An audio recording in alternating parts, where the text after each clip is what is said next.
لا يحيط المكر السيء إلا بأهله. بسم الله توكلت على الله، ولا حول ولا قوة إلا بالله.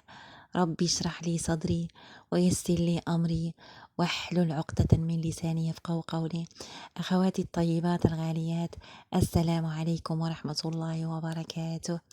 أتمنى أن يلقاكن هذا المقطع في صحة جيدة، وأسأل الله لكن التوفيق في حياتكن. وقبل أن نبدأ المشاهدة، جزاكم الله خيرا كثيرا. اضغطوا على البصمة تحت الفيديو لأنها مهمة جدا لليوتيوب، لأنهم يحذفون لي كل المشاهدات، لأنهم يظنون أن المشاهدات وهمية. جزاكم الله خيرا. أخواتي الطيبات، اليوم القصة رائعة جدا جدا، وهي درس لكل من توسوس له نفسه أن يضر غيره. فهذه القصة فيها عبرة سبحان الله، وهي موعظة بنفسها. القصة عجيبة غريبة ورهيبة. فسبحان الله، قالوا أن كان هناك رجل ميسور الحال، لديه ولدين. فهذين الولدين زوجهما، وأحد تزوج بمعلمة والآخر تزوج بامرأة لا تعمل. فالاثنين يسكنون نفس البيت، ولكن كل واحد لديه شقته. فأبوهم لديه شقق، وأعطى لأبنائه شقق في البيت في العمارة نفسها. فسبحان الله، المعلمة كانت مشغولة بتلاميذها، وليس لديها وقت كثير للطبخ ولا لأن تكون كثيرا في البيت. وأما المرأة التي ليس لديها عمل، كان لديها وقت للطبخ ولأن تعمل أكلات لذيذة. فكانت هذه المرأة كلما عملت أكلة جيدة أو جميلة تشاركها مع أبو وأم زوجها.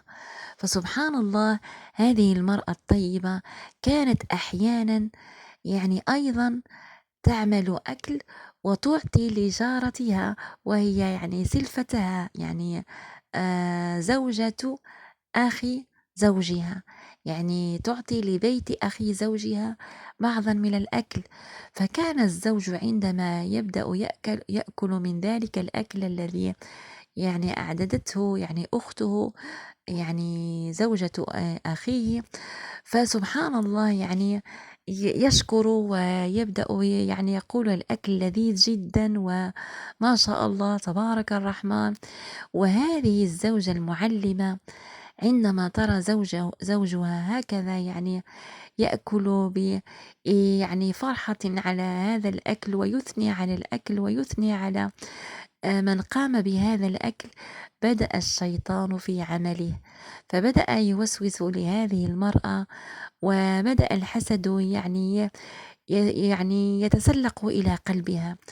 فسبحان الله، أحد الأيام هذه المرأة المعلمة قالت لأخي زوجها: أرجوك يا أخي، اذهب إلى البيت وخذ لي الغرض الفلاني، لأن فلان لا يستطيع أن يأتي هو في العمل.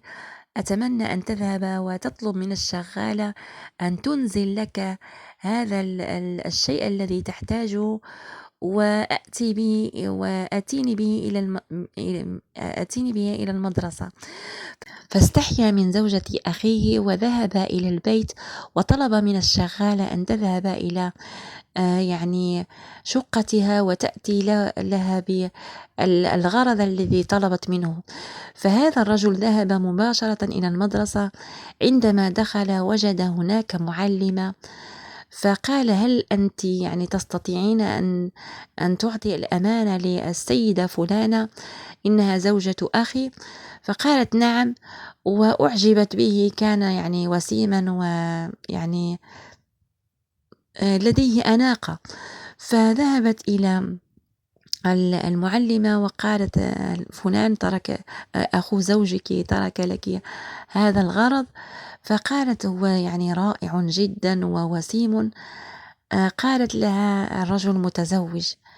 فبعد ذلك يعني أتت لديها خطة يعني أتت إليها خطة شيطانية، فقالت: لماذا لا أجعله يتزوجها كي تنتقم من هذه المرأة الطيبة التي لم تفعل شيئا إلا وهي تهتم ببيتها وأيضا بوالدي زوجها.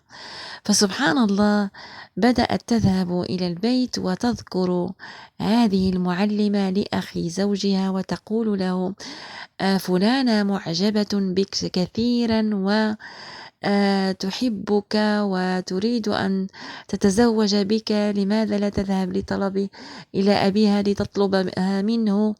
وبدأت هكذا، يعني تعلمون أن عندما يعني يبدأ الإنسان يتكلم على أحد جيدا، شيئا فشيئا شيئا فشيئا يجعل في عقله وقلبه أثرا.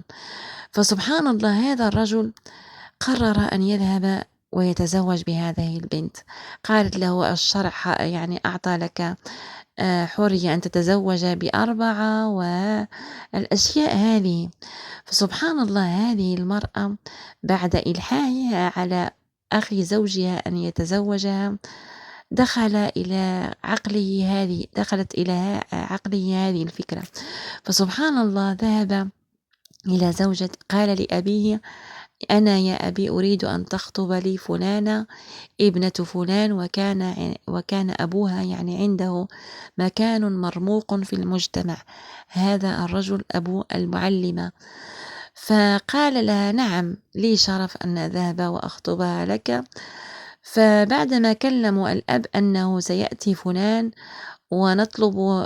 سنأتي إليك ونطلب ابنتك لابننا فلان، فسبحان الله بعدها ذهب إلى زوجته وطرح عليها سؤالا غريبا وعجيبا. قال لها: يا زوجتي، إذا قالوا لك أن زوجك قد توفي أو أن زوجك قد تزوج، فماذا تحبين أن يكون حقيقة، أن يتوفى أو أن يتزوج؟ قالت: لا أحب أن يموت زوجي، إذا كان يريد الزواج وأحب ذلك فلا أستطيع أن أمنعه. طبعا أنا لا أريد أن تتزوج، ولكن إذا كان ذلك يعني في قلبك، يعني تريد أن تتزوج، فأحب أن تبقى على رأسنا وأن تبقى فوق رؤوسنا وأن تبقى تاجا على رؤوسنا، ولن أحب أن تموت أبدا. فتأثر هذا الزوج وقال: ماذا أريد أن أفعل؟ هذه الزوجة الصالحة أريد أن أتزوج عليها، لن أفعل. وذهب إلى أبيه، وكان زوج المعلمة كان هناك، يعني أخوه. فقال: يا أبي، لن أتزوج بفلانة ولن أذهب. وقال الأب: لماذا؟ يعني أنا أعطيت كلمتي، إذا لم تتزوجها سأتزوجها أنا. فنطق الابن الآخر زوج المعلمة التي اقترحت هذه الفكرة على أخو زوجها، قال له: أنا أتزوجها. فسبحان الله، من حفر حفرة لأخيه المؤمن فيها يغيب. فسبحان الله، فهذا الرجل ذهب مع ابنه وعملوا عقد القران وكتبوا الكتاب. وعندما كتبوا الكتاب بدأت المعلمة الأخرى، يعني التي لا تعرف أن زوجها هو الذي تزوج، بدأت تقول للمعلمات: باركوا لها فإنها قد عقدت قرانها.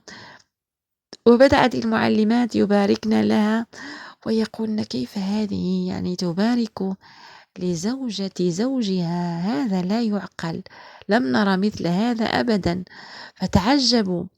فبعدها يعني ذهبت إلى البيت، وزوجها لم يقل لها شيئا، لم يقل لها أنني قد تزوجت. وفي الغد عندما أتت المعلمات كلهن ورأونها أنها يعني سعيدة وتبارك لصديقتها، وهي نفسها هي الضرة وليس صديقة فقط. فذهبوا إليها البنات وقالوا لها: يا أختي كم لديك من صبر، ولو أنك تحبين زوجك ولكن ليس لهذه الدرجة أن تباركي وتأمريننا أن نبارك لها. فقالت لها إحداهن، قالت: هي تزوجت من زوجك؟ قالت: لا، بل تزوجت أخوه. فعندما ذهبت إليها مسرعة قالت: أعتذر يا فلانة، لقد أتوا إلى بيتنا، وأتى ال ال ال الذي سيعقد قران الزواج، وعندما نطقوا الاسم نطقوا اسما أرى أنه زوجك، ولم أستطيع أن أعمل أي شيء لأننا كنا أمام الناس، يعني لا أستطيع أن أكسر كلمة أبي أبدا، فهذا نصيب، وأعتذر، لم أستطيع أن أفعل شيئا. فهذه المرأة سبحان الله كانت تكيد لأختها، لجارتها، لزوجة أخي زوجها، تكيد لها، فأصبحت هي التي وقعت في الفخ. فسبحان الله، الآية التي تقول إن الله يدافع عن الذين آمنوا، والله حقيقة تقع أمام أعيننا في هذه الدنيا، وليست يعني شيء خفي علينا. فسبحان الله، دائما الإنسان الذي يريد المكر بإنسان آخر يكون مؤمنا، دائما يرجع ذلك أو يعود ذلك المكر إليه سبحان الله. لذلك دائما يجب أن نحب لغيرنا ما نحب لأنفسنا، يجب أن نعلم أنفسنا، فكلنا ضعفاء، كلنا لدينا أخطاء، كلنا لدينا زلات، كلنا يعني مذنبون في أشياء كثيرة ومقصرون. ماذا علينا أن نفعل؟ علينا أن نربي أنفسنا، علينا أن نربي يعني قلوبنا، فالقلب هو الذي يتحكم في كل الجسد. فسبحان الله، عندما قالها النبي صلى الله عليه وسلم لم ينطق عن الهوى، بل كان وحي يوحى. فالدراسات الغربية أثبتت أن من يتحكم في الجسد وفي العقل هو القلب نفسه. لذلك دائما يجب علينا أن نصفي قلوبنا من الحقد، من الحسد، من أشياء كثيرة ستضرنا أكثر مما تنفعنا. فالنبي صلى الله عليه وسلم قال: الحسد يأكل الحسنات كما تأكل النار الحطب. فهكذا تذهب الحسنات بسبب الحسد. هذا الإحساس الخبيث، الإحساس الذي لا يريده أي أحد مؤمن أو مؤمنة أن يكون في قلبه حسد. ولذلك دائما